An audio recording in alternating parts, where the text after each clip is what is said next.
Film dimulai dengan Kopral Joe Anders dan skuadnya yang menjalani pertempuran brutal melawan Jepang di Perang Dunia Kedua Teater Pasifik, tepatnya di Kepulauan Solomon tahun 1943. Dirinya mengantongi perintah untuk mempertahankan posisi mereka apapun yang terjadi.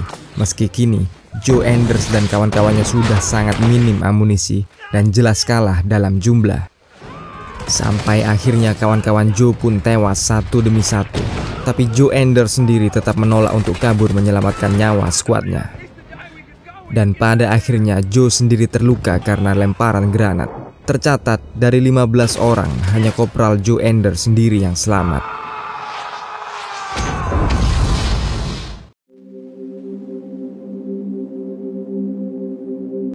Di Amerika sendiri, Ben Yahzi di siang hari ini meninggalkan keluarga di desanya, pemukiman suku Navajo di Amerika. Dirinya menaiki bus bersama kawannya sesama suku Navajo bernama Charles Whitehorse menuju ke pangkalan marinir Amerika yang berlokasi di Camp Pendleton, California. Di pangkalan ini dibentuklah satuan khusus Navajo yang bakal ditugaskan untuk menjadi petugas komunikasi bersandi menggunakan bahasa tradisional suku Indian Navajo, bertujuan agar Jepang tak bisa menyadap dan memecahkan kode komunikasi pasukan Amerika.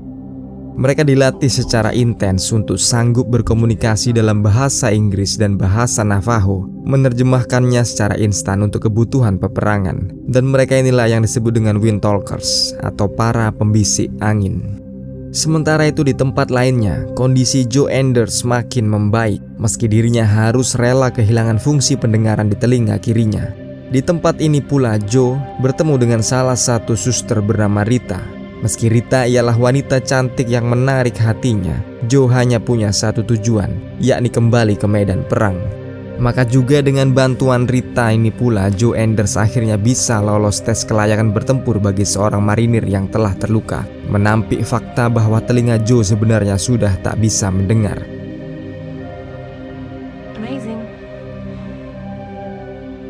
Beberapa hari kemudian Joe sudah sampai kembali di pangkalan marinir, bertemu dengan Mayor Melitz untuk memohon agar ditugaskan kembali ke satuannya. Tapi Mayor Melitz punya maksud yang lain. Di sini, Melitz mengungkapkan jika kekalahannya di Pulau Solomon ialah karena sandi komunikasi yang berhasil disadap dan dipecahkan oleh Jepang.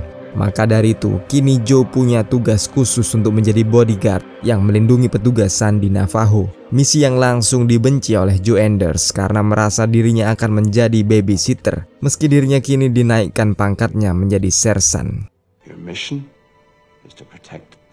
Beberapa hari kemudian bertemulah Joe dan Ox Henderson, rekan baru yang sama-sama ditempatkan sebagai pengawal Ben Yahzi dan Charles Whitehorse yang saat ini juga sudah sampai di posisi mereka berdua.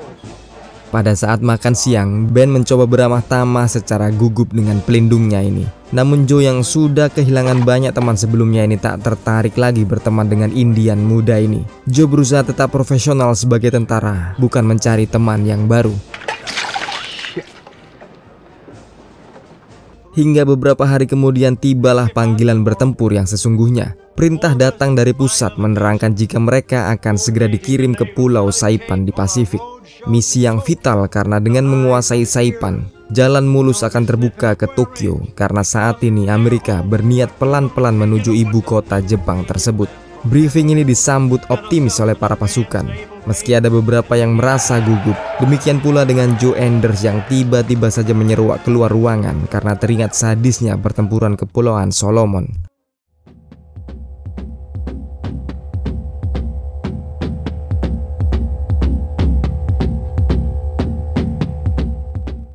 Malam hari sebelum keberangkatan para marinir kita, mereka mengadakan pesta pora di tepi pantai. Dan di saat ini pula datanglah Rita menemui sersan Joe Anders, sembari memberinya obat anti nyeri, dan untuk selanjutnya mereka pun minum-minum untuk melepas kepergian Joe Anders.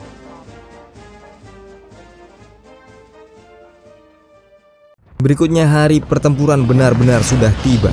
Di pagi ini ribuan marinir beredar di pesisir Pulau Saipan. Kedatangan yang langsung disambut oleh dentuman balistik pasukan Jepang yang sudah punya pertahanan kokoh di pulau kecil ini. Amerika memang membawa Sherman tangguh mereka, tapi Jepang sudah menang dalam posisi.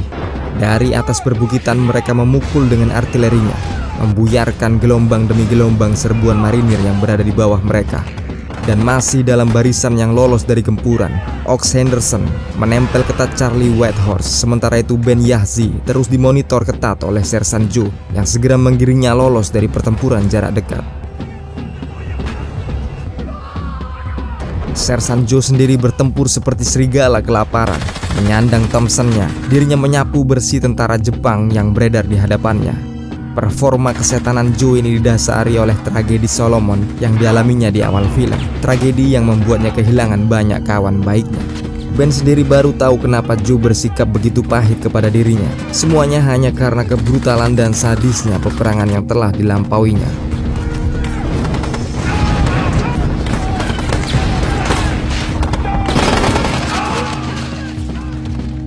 Di sudut yang lain, Ox berusaha menembus pillbox Jepang dengan sebuah M1A1 bazooka. Tapi lubang-lubang dan pos-pos pertahanan Jepang masih kokoh berdiri mengancam.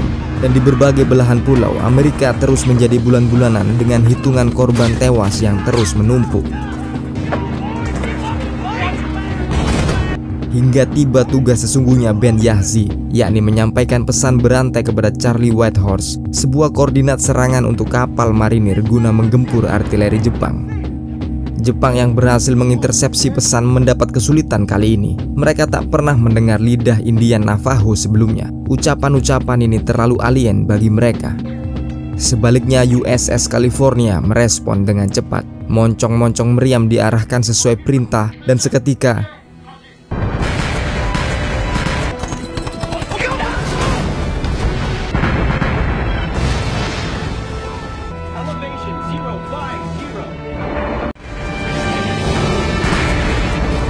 ambrol, sempal, dan rompal rangkaian perbukitan ini dihantam kaliber raksasa meriam kapal perang. Amerika sesaat mendapat angin segar dan meneruskan pertempuran dengan moral yang lebih tinggi. Tapi tidak dengan si lugu Ben Yahzi yang terpaksa berhadapan langsung dengan salah satu serdadu Nippon dan merasa super ketakutan. Untungnya Sersan Joe segera bertindak cepat. Berikutnya, pertempuran sengit pun terus terjadi. Tapi Amerika sudah berhasil mendesak Jepang. Singkatnya, pertempuran hari ini pun ditutup setelah aksi liar Joe yang meledakkan bunker terakhir Jepang di sektor ini. Ketika malam hari telah tiba, para serdadu pun menghabiskan dengan bersantai dan bercengkrama satu sama lainnya, termasuk dengan Sersan Joe dan Sersan Ox Henderson. Tapi tidak dengan kedua protagonis Navajo kita. Mereka berdua sedang melaksanakan ritual religius bangsanya. Cukup menarik bagi Sersan Ox untuk diamati. Tapi esok paginya, satu insiden tak mengenakan terjadi bagi Ben Yahzi yang ketika selesai mandi di sungai dikerjai oleh serdadu bernama Chick yang dengan terang-terangan mengejek ras dan warna kulitnya. Dan segera saja, pembulian ini pun berubah menjadi perkelahian.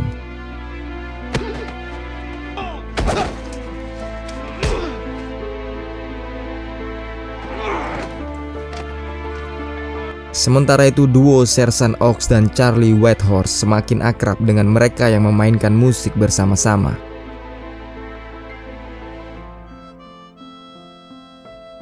Berikutnya, marinir dan kompi reken kedua ini pun akhirnya berangkat maju kembali. Saat dimana Joe Enders sekali lagi merasakan telinganya kesakitan luar biasa. Sedangkan Ben Yahzi mulai bisa diterima keberadaannya dalam peleton ini. Tapi tiba-tiba saja di satu jalan terbuka,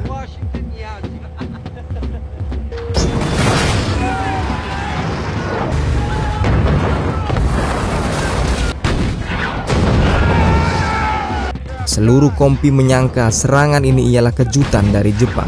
Namun mereka salah besar. Gempuran artileri ini datang dari kawan mereka sendiri karena nyatanya kompi ini salah dalam mengambil jalan. Kesalahan yang terlanjur menelan nyawa sesama marinir sendiri. Sedangkan komunikasi untuk membatalkan serangan juga tak bisa dilakukan karena radio yang dibawa Ben Yahzi ternyata rusak parah. Sisa-sisa kompi berusaha menyebar menyelamatkan diri hanya untuk jatuh tertimpa tangga lagi karena Jepang sudah bersiap di parit-parit mereka di depan. Sementara artileri dari marinir sendiri pun juga belum mau mandek. Di saat-saat genting ini, Ben menukar satu ide jenius yang sangat berbahaya. dirinya menawarkan untuk memakai seragam Jepang dan merangsek masuk ke pos Jepang untuk menggunakan radio mereka dan segera menghubungi markas. Sersan Joe pun tak tinggal diam. Dirinya tak mau kehilangan Ben secara sia-sia dan nekat untuk mengikuti Ben dengan menyamar sebagai tawanan. Maka dimulailah misi Edan ini. Pelan tapi pasti melangkah memasuki titik di mana Jepang berada, mencari posisi radio musuh. Seketika ini juga Joe menjadi bulan-bulanan tentara Jepang lainnya, dan Ben sendiri penyamarannya belum terbongkar. Di lain sisi, Helmstadt mulai menggerakkan sisa pasukan untuk menarik perhatian garis depan Jepang.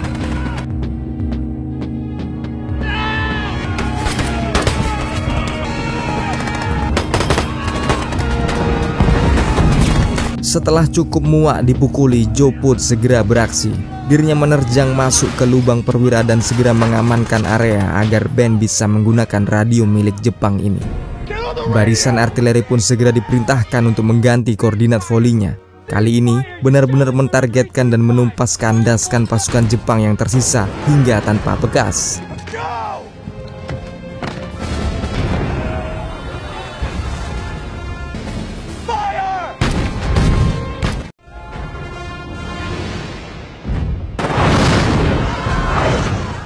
Saat pertempuran hari ini selesai, Joe Enders langsung mendapat medali bintang perak akibat aksi heroiknya. Tapi Joe yang merasa aneh ini mengungkapkan jika dirinya tak sendirian dalam aksi tersebut.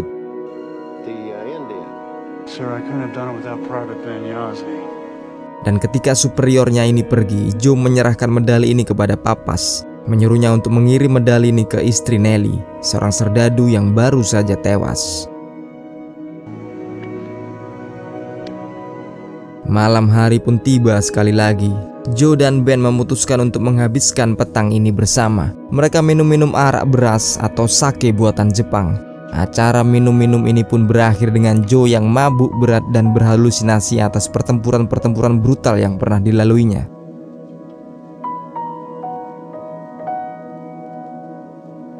Membuat Ben menggotongnya ke kasurnya dan memberinya ritual Navajo, sebuah ritual magis untuk memohon perlindungan kepada Sang Maha Kuasa.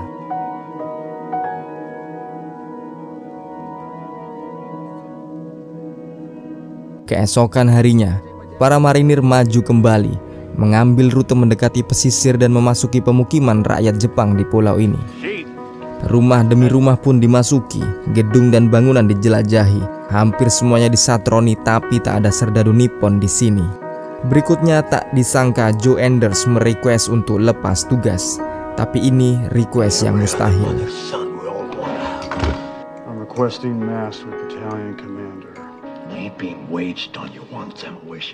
Di luar, saat Harrigan berinteraksi dengan seorang gadis kecil, Jepang datang menyerang tiba-tiba. Infanteri Jepang segera mengepung pemukiman ini dari berbagai sisi. Pertempuran dari pintu ke pintu pun terjadi.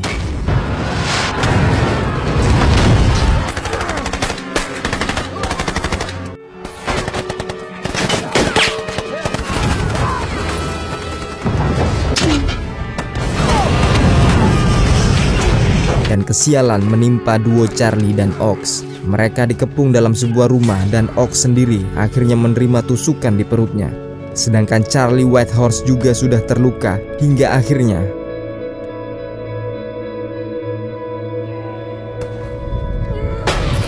Joe Enders yang sudah tak ingin lagi bertempur ini juga terpaksa bertarung kembali jika tak ingin mati sia-sia, sampai dirinya menemukan Charlie yang tertangkap hidup-hidup untuk disiksa karena Jepang tahu jika Charlie ialah seorang Navajo. Joe pun melakukan apa yang harus dilakukan.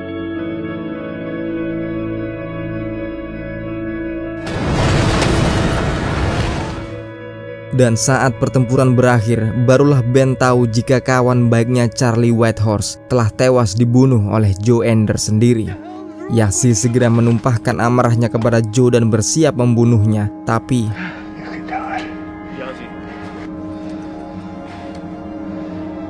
beberapa hari kemudian berlalu dan Amerika pun sudah sampai ke sisi utara Pulau Saipan.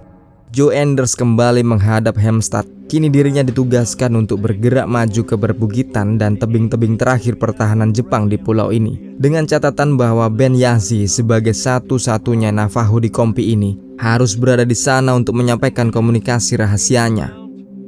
Selang beberapa waktu kemudian, bergeraklah mereka merapat ke perbukitan ini. Menyisir dengan pasti, menembus belukar yang meski tampak sepi dan sunyi, menyimpan bahaya yang nyata. Dan benar saja, pergerakan mereka terkendala medan ranjau milik Jepang. Tapi belum sempat apa-apa, datang sebuah tembakan.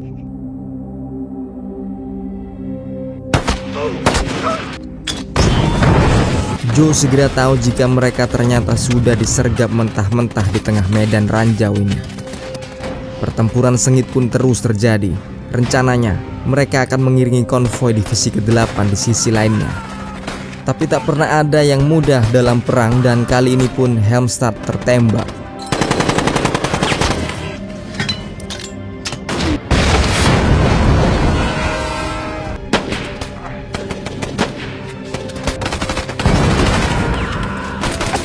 Pada satu titik, mereka pun tahu jika tak ada jalan keluar lagi dari sini. Barisan Helmstad dan Joe sudah hampir tumpas kandas tanpa bekas, dan situasi Pulau Solomon terulang kembali di benak Joe. Jepang sendiri sudah menampakkan senjata mautnya, sebuah howitzer tipe 45 dengan kaliber 240 mm, siap menyapu bersih konvoi divisi ke-8 yang baru menampakkan diri.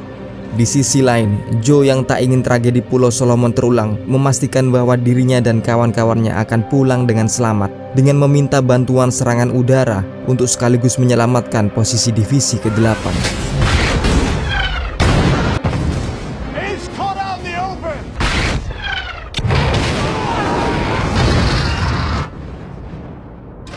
Tapi kini tas radio Ben jatuh ke tangan Jepang. Dan untuk mengambilnya kembali, korban pun terus berjatuhan. Hingga akhirnya Sersan Joe dan Ben sendiri pun tertembak.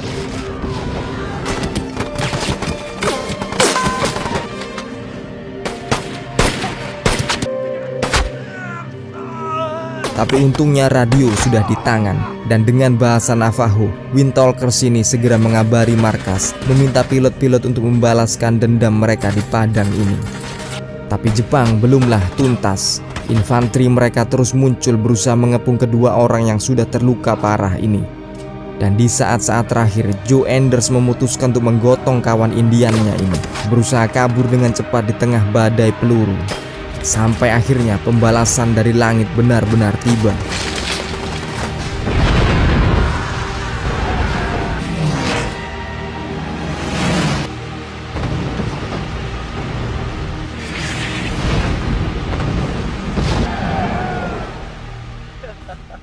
Ben Yahzee memang sudah aman berkat Joe Anders, tapi sersan keras kepala ini ternyata sedang sekarat dan mustahil bisa selamat.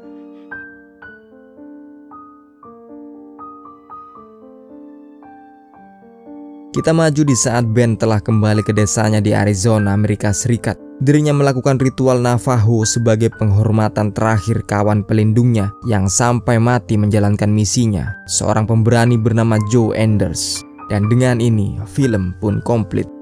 Nah, jangan lupa sempatkan untuk menjelajahi channel Jauh Dekat Film. Barangkali ada satu konten yang bisa menarik perhatian kalian. Wassalamualaikum, yuk, bye.